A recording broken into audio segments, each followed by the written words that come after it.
Sio kweli kabisa mheshimiwa. Mimi sijawahi kupokea pesa kwenye akaunti yangu zaidi ya mshahara wangu. Huo ni uongo. Kama wakili anasema amekuja na mashahidi na vielelezo vyote, basi hii sio kesi ya kupoteza muda. Lakini pia mtuhumiwa ana haki ya kuwa na wakili wake wakati wa kesi. Sasa mpeni simu ampigie mkewe, tujue wako wapi na wakili wao. Asubuhi ya siku iliyofuata, polisi wawili waliingia mahabusu wakamchukua Chonge, wakampakia kwenye gari kwa ajili ya kumpeleka mahakamani. Kwanza Chonge alitaka kugoma na kusema, "Mnanipeleka wapi wakati wakili wangu hajafika?" Aliongea Chonge akiwa tayari ndani ya gari. Polisi mmoja akamwangalia na kusema, "Hayo mambo usituulize sisi. Sisi tunatekeleza amri tuliyopewa ya kukupeleka mahakamani tu basi. Kama kuna maswali kuhusu wakili wako, utaongea na hakimu huko mahakamani." Alisema polisi, na gari likawashwa kwa ajili ya kuanza safari. Chonge akawaambia na kusema, "Sasa tutaendelea na sehemu ya 7. Naombeni basi mnipatie simu niwasiliane kwanza na mke wangu. Nimjulishe kama tayari nimepelekwa mahakamani ili aje na wakili moja kwa moja mahakamani." Aliongea Chonge na polisi wakatazamana.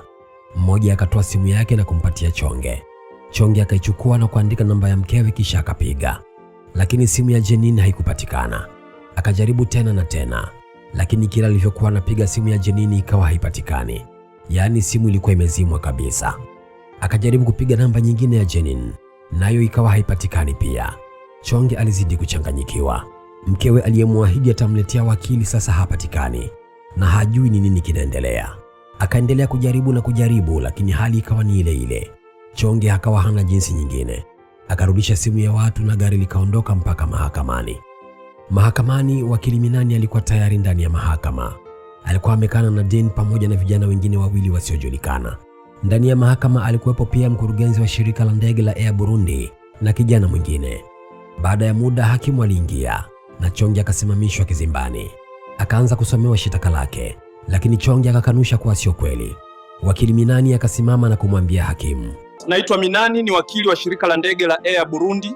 Kwa ruksa yako, naomba mahakama yako tukufu ipokee ombi langu." "Naiomba mahakama yako tukufu isipotezewe muda na kesi za hovyo. Nimekuja na mashahidi na vielelezo vyote kuwa mtuhumiwa alitenda kosa. Hivyo naomba tusipotezee muda mahakama yako tukufu. Tuimalize hii kesi leo." Alimalizia Minani na hakimu akaandika kidogo kisha akamwangalia Chonge na kusema, "Mtuhumiwa, wakili wako yuko wapi?" Aliuliza hakimu na Chonge akabaki mdomo wazi asijue cha kusema. Lakini baadaye akajikakamua na kusema, "Mheshimiwa hakimu, mke wangu alitakiwa kuja na wakili wangu, lakini mpaka sasa hajafika. Na hii ni kwa vile hatukuarifiwa kama nitaletwa mahakamani siku ya leo. Kwa hiyo naomba Mheshimiwa hakimu, tuahirishe mpaka wakili wangu afike."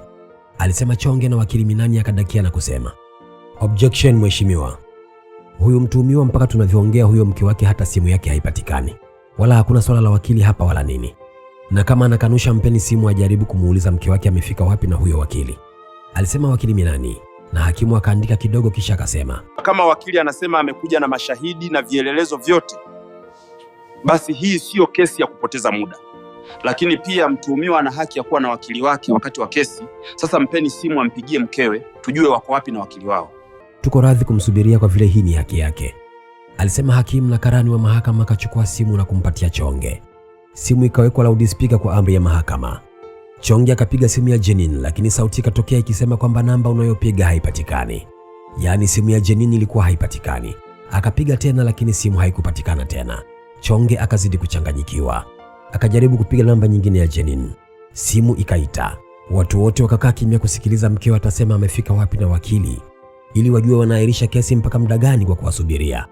Jenin alipokea simu na kusema, "Halo, Muribande?" Aliongea Jenin akimaanisha wewe ni nani? Chonge akadakia na kuongea, "Janine, mke wangu, uko wapi mpaka sasa na huyo wakili? Mimi niko kizimbani tayari mahakamani. Tunawasubiria wewe na wakili." Alisema Chonge kwa wahaka, kwani hakutarajia kabisa kama simu hiyo pia itapatikana. Jenin alikaa kimya kidogo kisha akajibu na kusema, "Chonge mume wangu, ukweli ni kuwa wakili nimemkosa. Maana mawakili wote niliojaribu kuongea nao wanasema hawako tayari kujihusisha na kesi zinazohusiana na mashirika yoyote ya serikali. Mpaka sasa hata sijui nifanyeje." Alisema Jenin, na Chonge akadakia na kusema, "Sasa Jenin, ukisema hivyo nadhani mimi nafanyaje? Mimi niko kizimbani hapa tayari, na wewe ndio unayetakiwa kunipambania ili hii kesi mimi isinipeleke pabaya. Sasa wewe ukikata tamaa mimi nitafanyaje Jenin?" Alisema Chonge kwa uchungu. Jenin alikaa kimya kwa muda. Minong'ono ya hapa na pale ikaendelea ndani ya mahakama, lakini hakimu akawaambia wakae kimya, Chonge amalize kuongea na simu. Baada ya muda kidogo, Jenini akasema tena, mume wangu, kusema ukweli mimi sina jinsi nyingine ya kukusaidia, maana mawakili wote wamekataa. Sasa mimi sijui hata nifanye nini, alisema Jenini, na hapo hapo akakata simu. Chonge alibaki akishangaa, akajikuta anaropoka. Amekata simu. Akabakia kuishangaa simu. Akajaribu kupiga tena simu ya Jenini, lakini simu ikawa haipatikani tena.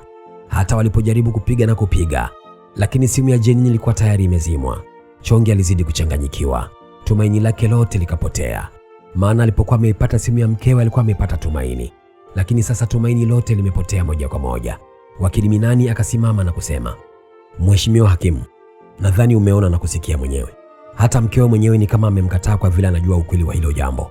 Sasa Mheshimiwa hakimu, naomba nikukabidhi vielelezo vyote vinavyoonyesha mtuhumiwa alitenda kosa, lakini pia ninao hapa mashahidi wanaohusiana na hivi vielelezo, alisema Minani akimkabidhi hakimu makabrasha na document kadhaa. Kisha akasema, hapo Mheshimiwa, kuna vielelezo ambavyo ni miamala iliyofanywa na makampuni wakituma pesa za shirika la ndege katika akaunti namba ya mtuhumiwa. Ina maana badala ya pesa kuingia katika akaunti za shirika, alikuwa anawaelekeza watume pesa kwenye akaunti yake, alisema Minani, na Chonge macho yakamtoka akajikuta anaropoka. Sio kweli kabisa Mheshimiwa, mimi sijawahi kupokea pesa kwenye akaunti yangu zaidi ya mshahara wangu, huo ni uongo, alisema Chonge kwa taharuki, na wakili Minani akadakia na kusema, Mheshimiwa hakimu, nilijua kama atasema hivyo, ndio maana nikaambatanisha na dokumenti za benki zinazoonyesha pesa iliyoingia kwake, lakini pia mashahidi kutoka benki walioshughulikia hiyo miamala wako hapa na wanaweza kuthibitisha hilo, alisema wakili Minani, na Chonge akajikuta mdomo umejaa maji asiwe na cha kusema. Hakimu aliwaita mashahidi kutoka hizo kampuni zilizotuma pesa kwa Chonge. Wakapanda kizimbani na wote wakathibitisha kuwa walituma pesa kwenye akaunti namba inayotambulika kwa jina la Chongera Jean Baptiste. Baada ya mashahidi hao, wakaitwa mashahidi kutoka benki, nao wakathibitisha tena kwa dokumenti kuwa miamala hiyo ilifanyika. Chonge aliwekwa mtukati asijue la kufanya. Watu wote walikuwa wakimpigilia misumari. Mbaya zaidi ni mke wake Jenini kukata simu na kutokuwa bega kwa bega na yeye. Chonge alisimama kizimbani pale, machozi yakimtoka asijue cha kufanya. Aliiona dunia inazidi kumwangukia. Kwa mara nyingine tena akayakumbuka maneno ya wazazi wake. Akatamani kama wangekuwepo. Yaani wazazi wake kama wangekuwepo, wasingemwacha peke yake ndani ya mahakama akiwa amezungukwa na maadui. Yaani watu wote waliokuwa pale mahakamani aliwaona kama ni maadui kwake. Hakukuwa hata na mtu mmoja wa kumsaidia. Alikuwa kama swala aliyezungukwa na kundi la simba wenye njaa kali. Chonge hakuwa na msaada wowote. Mtu pekee aliyemtegemea alikuwa ni mke wake Jenini, lakini naye alikuwa amemtelekeza. Ni wazazi wake peke yake ambao wangekuwa bega kwa bega na yeye, lakini wazazi wake hawakuwepo tena. Akayakumbuka tena maneno yao wakimwambia, Chonge, kuna kitu kibaya kinajificha ndani ya macho ya mkeo. Maneno hayo yalimpita tena kichwani. Sasa ndo alianza kuamini kuwa kweli kuna kitu kibaya kilikuwa kimejificha katika macho ya mkewe. Nguvu zilikuwa zimemuishia, asijue cha kusema wala cha kufanya. Akaamua kuacha na kukaa kimya. Itakavyokuwa basi iwe hivyo tu. Sauti ya hakimu ikasikika, na hiyo ndiyo iliyomshtua Chonge kutoka katika lindi la mawazo ikisema, nadhani kama alivyosema wakili wa shirika, hii sio kesi kabisa ya kutupotezea muda, kwa vile evidence zote ziko wazi kuwa mtuhumiwa alitenda kosa. Sasa natoa hukumu, maana haina hata haja ya kwenda kutafakari, kwani kila kitu kiko wazi, alisema hakimu. Akatulia kidogo na baadaye akaendelea na kusema, mtuhumiwa Chonge, mahakama imekupata na hatia ya kuhujumu uchumi wa serikali. Umepatikana na hatia ya kuiba mali ya shirika la ndege la Air Burundi kiasi cha franga bilioni 4 na milioni 260 mali ya serikali. Sasa unahukumiwa kwenda jela miaka 15 na kazi ngumu. Lakini pia nyumba yako iliyoko mtaa wa Heha kata ya Kamenge itachukuliwa na kuwa mali ya shirika la ndege la Air Burundi. Pia akaunti yako ya benki inazuiwa na pesa zote zilizomo ni milioni 223. Zote zitataifishwa na kuwa pesa za shirika la ndege la Air Burundi. Akatulia kidogo kisha akaendelea tena na kusema, thamani ya nyumba yako na pesa zote zilizomo kwenye akaunti yako hazijatosha kulipa deni unalodaiwa. Ndio maana utaongezewa kifungo kingine cha miaka 5 jela. Hivyo jumla itakuwa ni miaka 20 jela, alisema hakimu, kisha akaunga nyundo na baadaye akasimama na kuondoka. Chonge alidondoka pale chini kizimbani kwa kilio, kwani mwili ulimwisha nguvu kabisa. Alitamani kama na yeye angewafuata wazazi wake. Alijiona mtu mwenye mkosi sana duniani. Mali zote alizozihangaikia miaka yote kwa nguvu zake zilikuwa zimeyeyuka kwa kesi ya uongo. Alikaa chini akilia kama mtoto, na zaidi aliendelea kumlaumu sana mkewe Jenini kwa kumtelekeza. Lakini pia alianza kuamini kuwa ujio wa Jenini katika familia yao ndio chanzo cha anguko la familia yao yote. Alimlaani sana Jeanine kwa kumtelekeza, lakini kitu ambacho hakukijua mpaka wakati huo ni kuwa Jeanine ndo mastermind wa kila kilichotokea. Yaani hakujua kuwa Jeanine ndo alifanya yote hayo yaliyotokea mpaka wakati huo. Chonge aliona maisha yake yanazidi kuwa magumu zaidi. Hakutamani tena kuishi. Alitamani kama angejifia tu na yeye wafuate wazazi wake. Ni nini kitatokea? Basi usikose kufuatilia sehemu itakayofuata ya kisa hiki cha mchimba makaburi ili uweze kujua ni nini kitatokea. Lakini kumbuka kusubscribe na kubonyeza alama ya kengele ili kila episodi inayoweka kufikia moja kwa moja kwenye simu yako kama notification. Lakini pia kumbuka kuniambia unanifuatilia kutoka wapi, kutoka nchi gani na mkoa gani. Hii inanipa motisha mimi kuendelea kukuletea mambo mengi mazuri. Kumbuka hiki ni kisa cha mchimba makaburi na mimi ni Director Mo. Tukutane next time. Ciao.